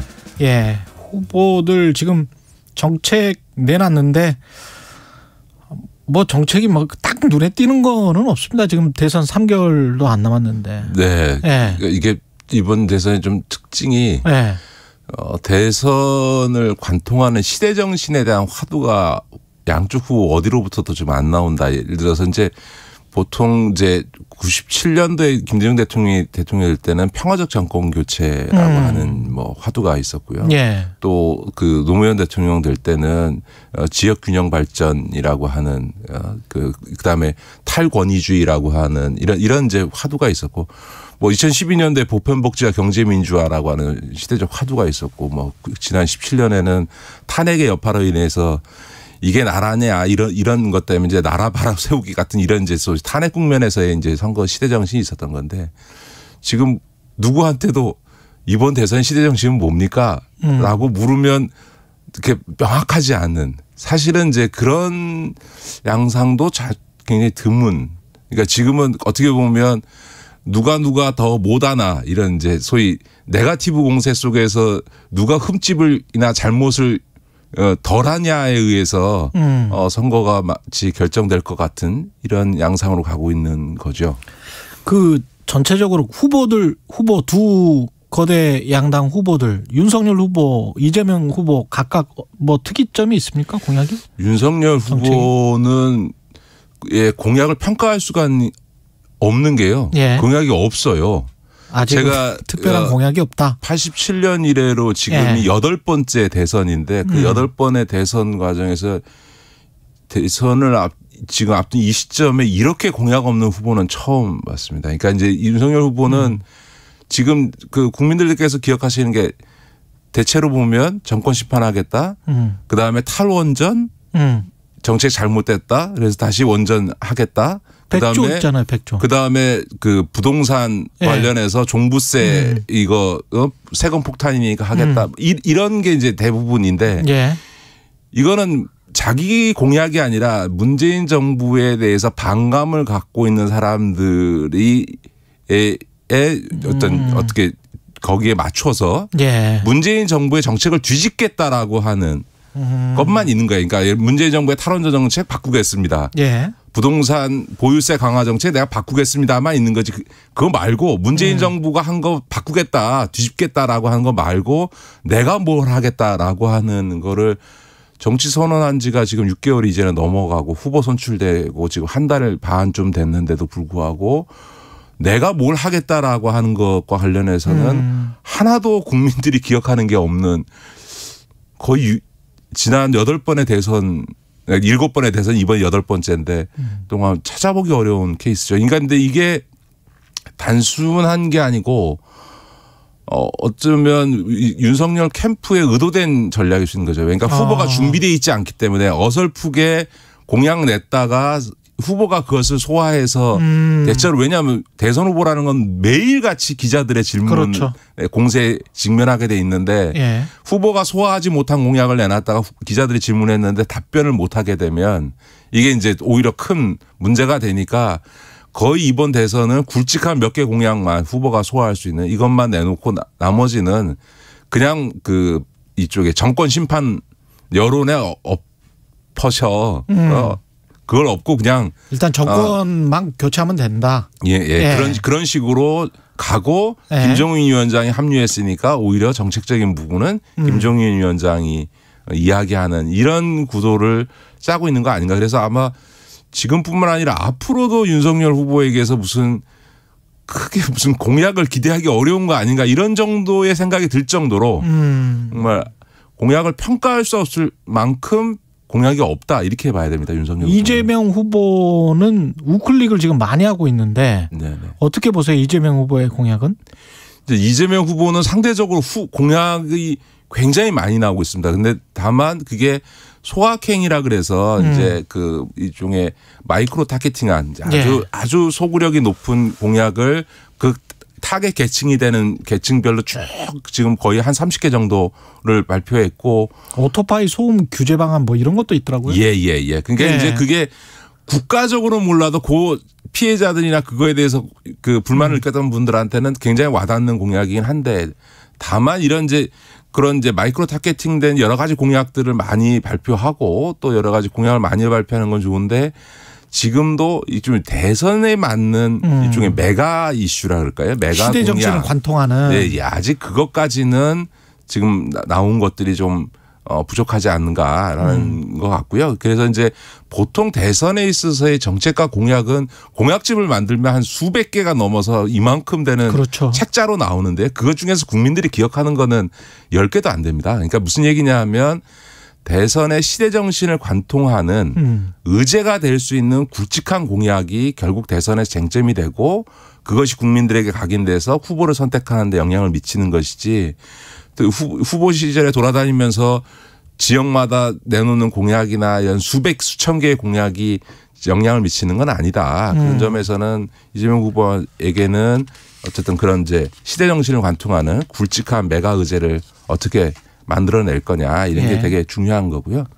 아까 이제 우클릭 얘기를 하셨습니다만 유연화하는 거죠. 그러니까 예를 들어서 어쨌든 지금 정권 교체론이 50%를 넘어가고 있고 그거는 어쨌든 문재인 정부의 정책에 불만을 갖고 있는 거고 특히 부동산 정책의 경우에는 그렇죠. 정권 교체, 정권 심판론의 핵심적인 정서적 밑바탕이 되니까 당연히 그것에 대해서 일정한 유연화라고 해야 선거가 되지 국민들이 불만이 있다고 그러는데 그거 그냥 나는 그건 모르겠고 이걸 이대로 그냥 끝까지 가겠습니다. 이래가지고 선거가 되겠습니까?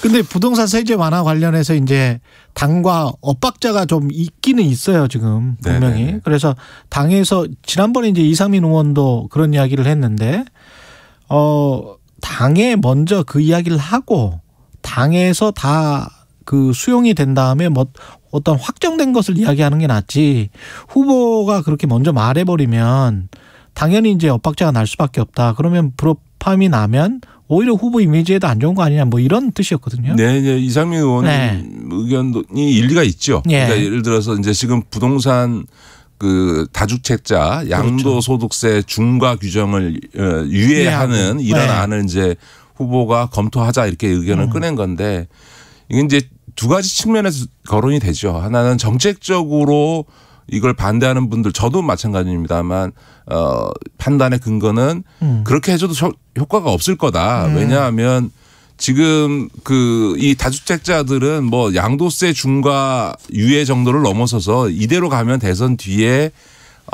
종부세 자체가 재검토될 것 같은데 그러니까 이제 버티면 뭐 그 1년 유예 정도가 아니고 제도 자체가 변경될 수 있다 이런 기대감이 있고요. 무엇보다 주택 가격이 아직도 상승할 수 있다라는 기대 심리가 있는 한 집을 팔 리가 없죠. 마치 주식시장에서도 그렇습니다. 어떤 특정 종목을 샀는데 그 특정 종목이 앞으로도 계속 오를 수 있다고 생각하면 어떤 상황이 와도 안 팔고 쥐고 있는 거거든요. 그러니까 그런 점에서 보면 오히려 지금 더군다나 대선 전에 부동산 그 다주택자의 양도세 중과 규정을 유예한다고 해서 집이 매물로 나올 가능성은 별로 없다. 효과가 없다. 근데 이 매물 잠김 현상 때문에 이걸 유예해 주겠다고 하는 거니까 정책적으로 타당하지 않다라고 하는 반론이 강하게 나올 수밖에 없고 저도 정책적으로 보면 이게 매도 유도 효과가 거의 나타나지 않을 거다라고 봅니다. 근데 만약에 이제 민주당에서 매도 유도 효과가 나타날 것 같다. 지금 시점은 그렇게 판단을 하고 국민의힘은 원래부터 양도세 중과에 이제 부정적인 입장이었고요. 네네. 그래서 여야 만약에 합의를 한다면 그러면 되는 거 아니에요?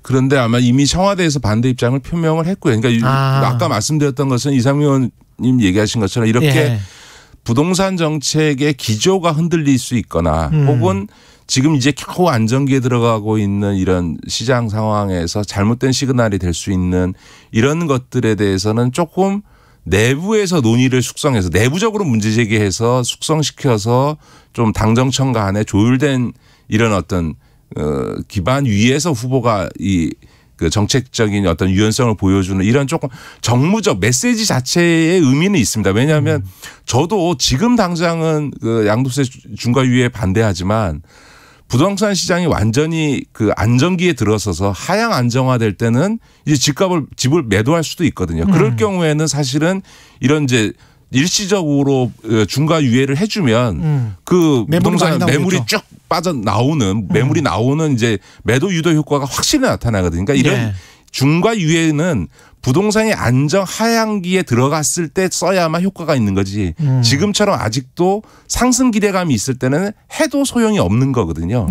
그런 점에서 할 수 있는 건데 그런 얘기를 충분히 할 수 있는 거를 조율되지 않은 상태로 툭 던졌다가 지금과 같은 이런 정책적 효과 논쟁이 붙게 되면 오히려 이제 그 취지와는 달리 효과가 반감되는 부분이 있으니까 이제 이재명 후보와 선대위에서도 그런 것들을 좀 조율할 필요들이 있는 거죠. 이 부동산이 참 미묘한 게 말이죠. 공시가 같은 경우도 지금 내년 3월에 선거인데 내년 3월 즈음해서 그 전에 또 세금을 받아보게 될 거란 말이죠. 네네. 공시가도 결정이 될 것이고. 근데 이제 공시가가 세금도 올리지만 사실은 또 분양가도 상승시킵니다. 네네. 예, 왜냐하면 공시가 때문에 그 땅값이 올라가는 네네네. 거니까 공식적으로 그 땅값을 네네네. 인정해버리는 네네네. 거니까 네네네. 분양가는 당연히 높아지죠. 네네네. 양가적인 게 있단 말이죠 이게. 근데 이제 공시가 때문에 분양가가 네. 올라간 게 공시가라는 게 시가를 반영해서 그렇죠. 공시가로 올리니까 네. 이미 시가는 올라가 있는 상태니까 뭐 네. 공시지가는 늘 시가를 뒤따라가는 형태죠. 그러니까 네. 이제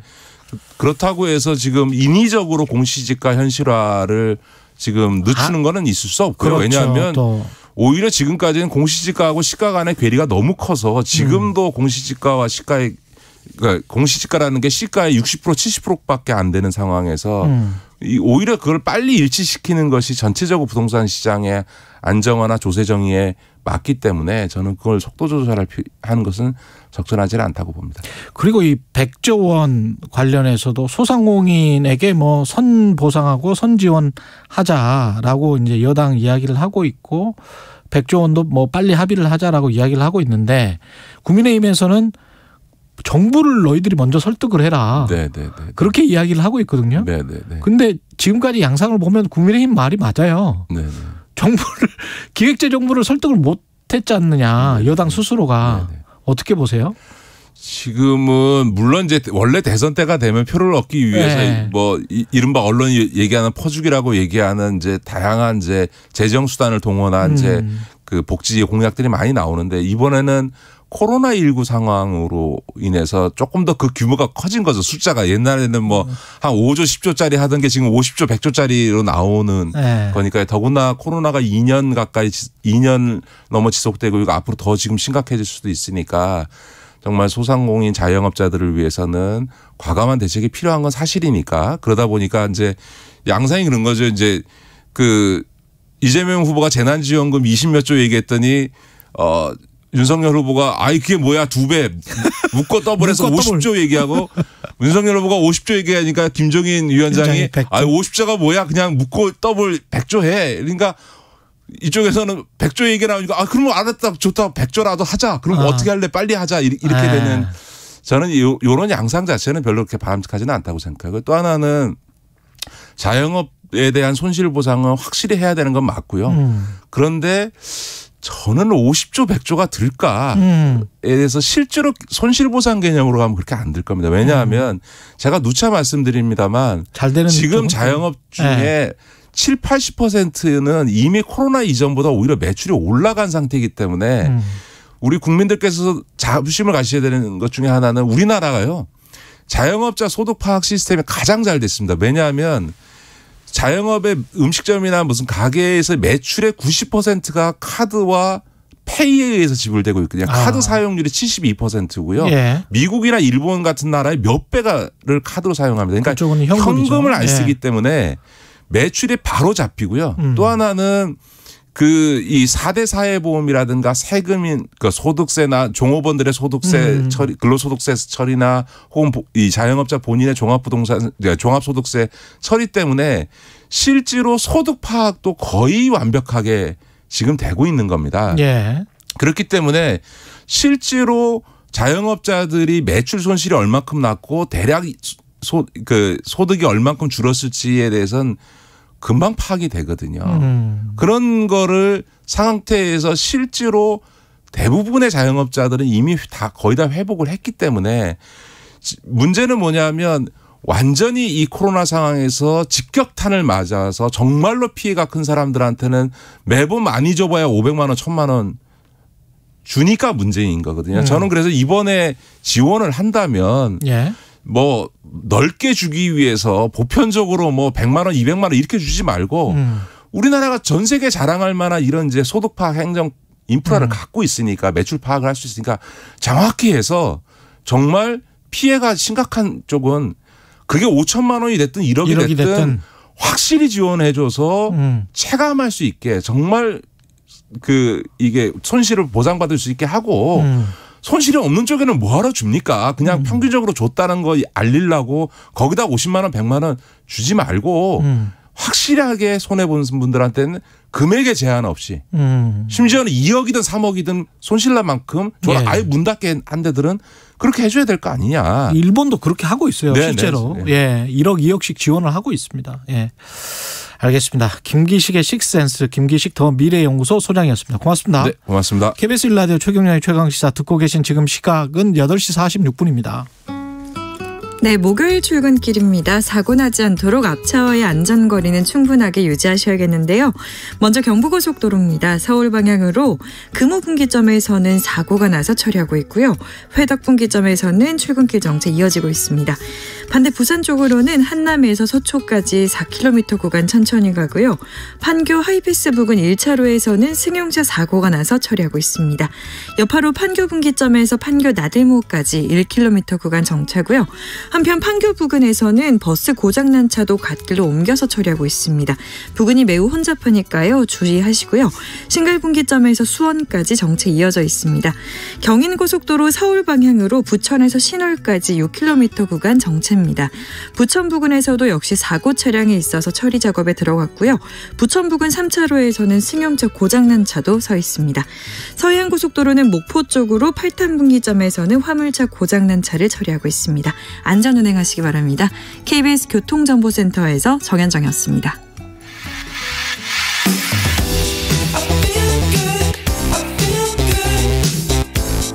세상에 이익이 되는 방송 최경영의 최강시사.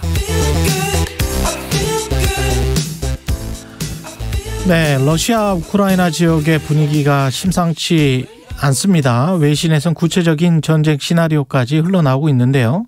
한국외국어대학교 농업과의 재성은 교수님 연결돼 있습니다. 안녕하세요.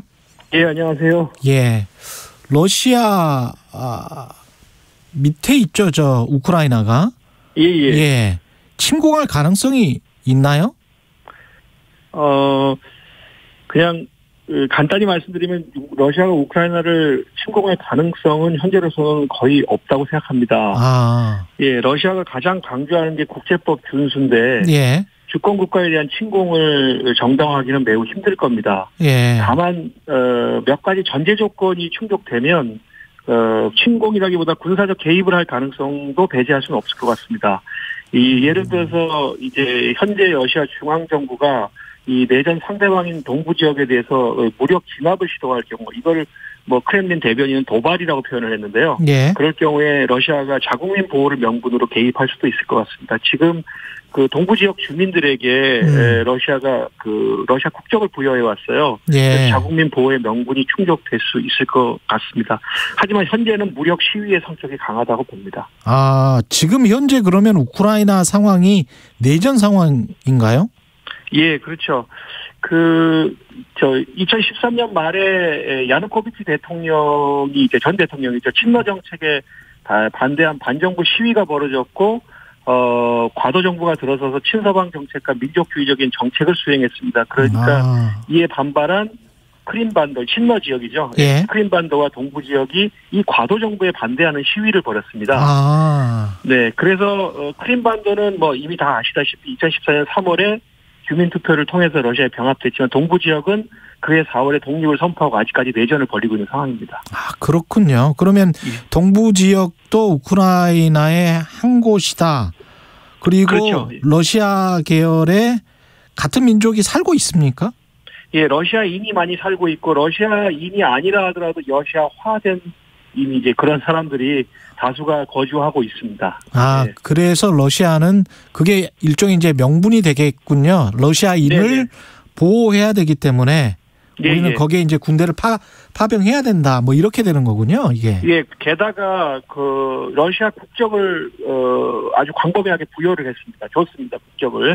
국적이 아예 그렇게 돼 있어요? 예. 그러니까 우크라이나 국적도 가지고 있고 이 사람들 같은 경우에는 러시아 국적도 가지고 있는 거죠.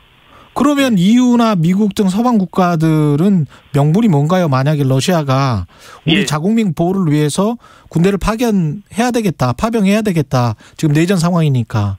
예. 이제 미국이나 서방 국가들 같은 경우에는 뭐라 그럴까요? 국가의 영토적 통합성 그리고 국가 주권을 존중해야 된다는 입장에서 외부의 개입이 있어서는 안 된다는 거죠. 예, 당연히 그런 것이고요.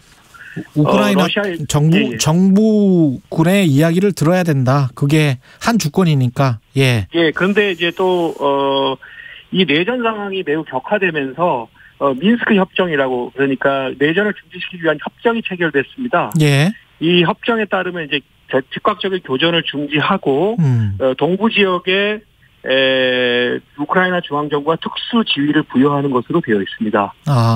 예, 그러니까 동부 지역이 우크라이나 일부로 남때 특별한 지위를 부여하는 것이 이 민스크 협정의 내용입니다. 그런데 여기에 이제 러시아는 특수 지위를 빨리 부여해라라는 입장인 거고요. 그리고 동부 지역도 마찬가지고요. 우크라이나 같은 경우에는 그렇다면 우크라이나 동부 지역, 그러니까 러시아하고의 국경 지역 있지 않습니까? 거기에 있는 관할권을 빨리 이전해라, 우크라이나 쪽으로. 그러니까 서로 민스크 협정을 준수하지 않고 있다라고 비난하고 있습니다. 만약에 그래서 이제 러시아가 아까 전쟁은 아니지만 군사적 개입을 한다면, 그래서 파병을 한다면 미국이나 EU는 어떻게 대응을 할까요?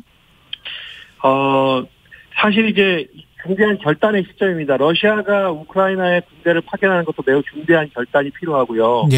그리고 서방 국가들도 군사적 지원은 가능할 수 있습니다. 그런데 군사적으로 개입하게 되면 이건 나토 러시아가 전면전이 되거든요. 그렇죠. 예. 그런데 우크라이나가 나토 또는 미국의 지금 나토 회원국도 아니지 않습니까? 그렇죠. 그러니까 나토 또는 미국의 그 정도로 중요한 국가인가가 문제가 될 것 같습니다. 그러네요. 네. 그래서 서방 국가들도 그러한 선택에 직면하지 않기를 바라고 있다고 판단이 됩니다. 그러면 회원국도 아니고 지원도 해줄 수 없고 만약에 러시아군이 파병이 된다면 우크라이나는 우크라이나 정부군으로서 이제 맞서게 될 텐데. 그러면 지상전을 하든 뭘 하든 간에 우크라이나 정부군이 러시아군을 당해낼 수 있을까요? 미국이 2014년부터 우크라이나에 25억 달러 이상의 군사 원조를 제공했습니다. 그래서 덕분에 우크라이나 군사력도 대폭 증강이 됐습니다. 그래서 우크라이나가 만만치는 않을 것으로 생각합니다. 하지만 이제 러시아가 원하는 것은 자신의 탈소비에트 지역 통합 프로젝트로 우크라이나를 포섭하는 겁니다. 근데 우크라이나를 무력으로 점령하기도 어렵겠지만 설사 그렇게 한다 하더라도 우크라이나 국민의 저항의식만 자극해서 그렇겠죠. 포섭 자체가 무산될 수가 있는 것이죠. 예. 푸틴 대통령이 말씀하십시오. 푸틴 대통령이 2021년 그러니까 올해 7월에 크렘린 홈페이지를 통해서 발표한 기고문이 있습니다. 러시아인과 우크라이나인의 역사적 통합에 대하여라는 제목인데요. 거기는 러시아와 우크라이나가 같은 역사를 공유하는 하나의 민족이다. 이런 게 이제 강조됐습니다. 이처럼 이제 궁극적인 목표는 우크라이나를 점령하는 게 아니고 포섭하는 겁니다. 그러면 파병을 안 할 수도 있겠군요. 러시아가 말씀이시죠? 러시아가. 네, 그러니까 러시아는 그런 상황 지금 우크라이나의 나토 가입을 저지하는 무력 시위이기도 하고요. 또 다른 한편으로는 우크라이나 중앙 정부가 동부 지역에 대한 무력 진압, 그러니까 무력적으로 동부 지역 내전 문제를 해결하려는 시도를 중지하기 위한 무력 시위라고 봐야 될 것 같습니다. 그렇군요.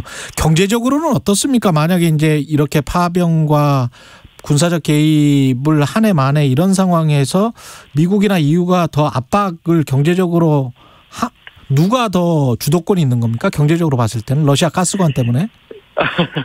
근데 이제 러시아가 국제 정치적인 행동을 보일 때는 경제적인 측면보다는 안보적인 측면이 더 많이 고려되는 것 같아요.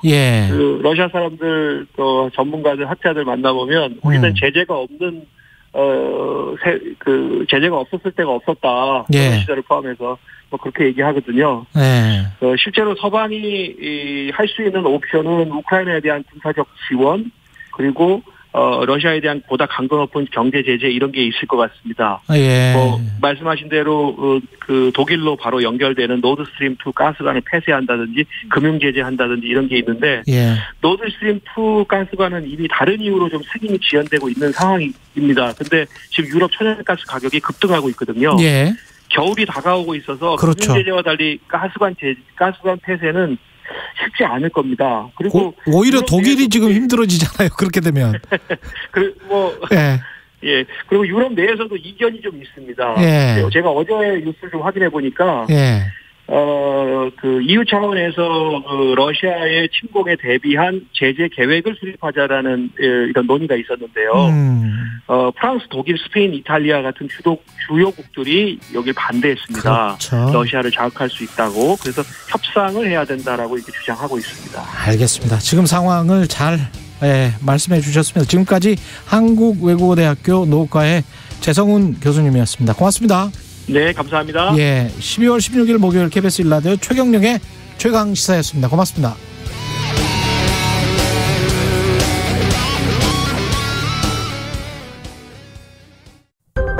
코로나19 백신 3차 접종이 진행되고 있습니다. 코로나19 감염 예방을 위해 18세에서 49세 사이 모든 성인은 기본 접종 완료일 3개월 후부터 추가 접종을 받아야 합니다. 대상자는 예방접종 사전 예약 시스템을 통해 접종 예약이 가능하고 자녀 백신을 활용하면 당일 접종도 가능합니다. 특히 60대 이상 어르신은